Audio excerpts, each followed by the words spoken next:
Hi, I'm Bryan, and today I'll be talking to you about my AAPI advocacy journey so far and how you can start yours. So, when I was 7, someone on my school bus started pulling their eyes so they became thinner. I think many of you guys have experienced this, saying that the first pair was Korean, and the second pair was Japanese, and the third pair was Chinese. And 3 years later, at the height of the pandemic, I had my second run-in with it, and I was sitting in the backyard when a man spat at me. I found myself surrounded by racial discrimination, stereotypes, and hate, and so this sparked my advocacy journey. When I was 10 years old, I watched a series of PBS documentaries called Asian Americans, which caused me to discover an eye-opening part of history that schools did not teach. This reckoning led me to write my essay, Don't Forget Your Roots, which talked about the aforementioned documentary series, its influence on me, and how AAPI curriculum should be taught in schools. My essay was selected to be read at an AUC Solidarity webinar, as you can see there, and that featured documentary producer, filmmaker, and advocate Renee Tajima Pena, who won Peabody for the docuseries. The Chinese version of the essay was published in Chinese American Meiguo Huaren, a WeChat-based magazine. While I didn't realize it at the time, this served as a building block for future endeavors in my advocacy journey. In late 2021, I learned through Make Us Visible New Jersey that AAPI curriculum bills had a chance of being entered into the NJ legislation system. I saw this as a golden opportunity and responsibility to participate and be part of this monumental change for our schools. I started small by making phone calls to Senator President Sweeney and Assembly Education Committee Chair Lampett. Doing small acts like these are a great way to prepare for larger challenges. Following this, I submitted a written testimony and even went to the State House to give my oral testimony on December 16th, 2021, as you can see over there.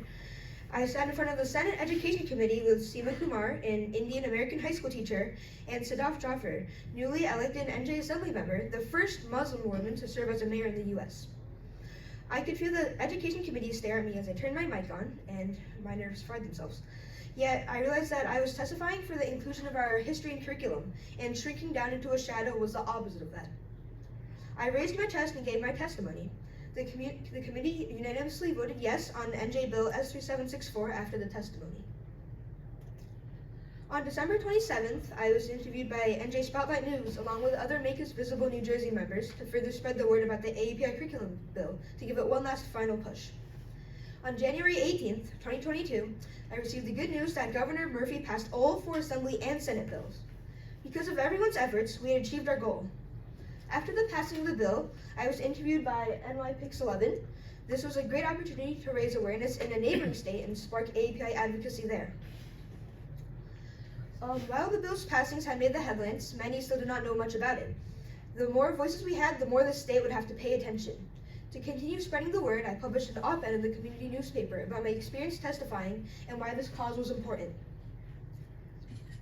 This op-ed was also featured in Hotpot, a newspaper created by high schoolers about AAPI life, culture, and social justice. After the article came out, I received loads of positive comments, so here are a few of them. This is my former elementary school teacher who emphasized that she was starting work on including AAPI curriculum at her school. This is Michaela Levans, and she explained that her children had shared the experiences of their fellow AAPI friends with the family. And this is Carrie Pashman, and she showed solidarity between the Jewish and AAPI communities. As a learning advocate, I grabbed the chance to meet some influential figures in advocacy. I chatted with Nicole Hannah-Jones, author of the New York Times 1619 Project, about her advocacy career and how the AAPI community and Black community could accomplish even more if standing together. Because of my previous work, I was also given the chance to be interviewed by Erica Lee, AAPI historian and advocate for her upcoming book, Made in Asian America, A History for Young People.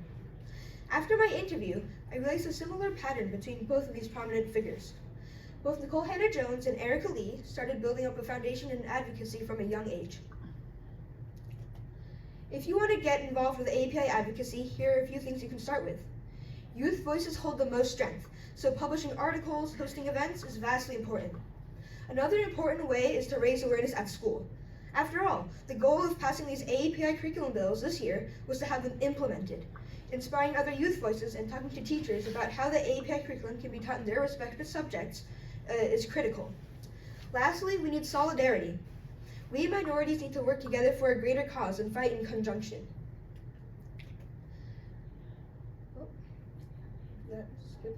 Okay. Here are a few tips and tricks to help you start with your advocacy journey. They are to take initiative, start small and simple, and seize opportunity. I think advocacy is like a snowball. It's the buildup of many small events and actions. Taking initiative means that you start now. Don't wait. Starting doesn't have to be big. It can be small actions like phone calls or essays. Once you become comfortable with the idea of advocacy, it is important that you seize opportunity. Don't think it's too hard or out of reach. It's corny, but if you believe, you can achieve.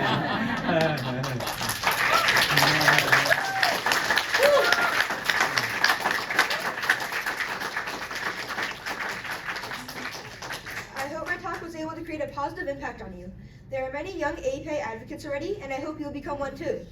Or even if you aren't young, we still need more advocates. There are many organizations you can contact, with an example being Make Us Visible New Jersey. Together we can create a great future. Woo!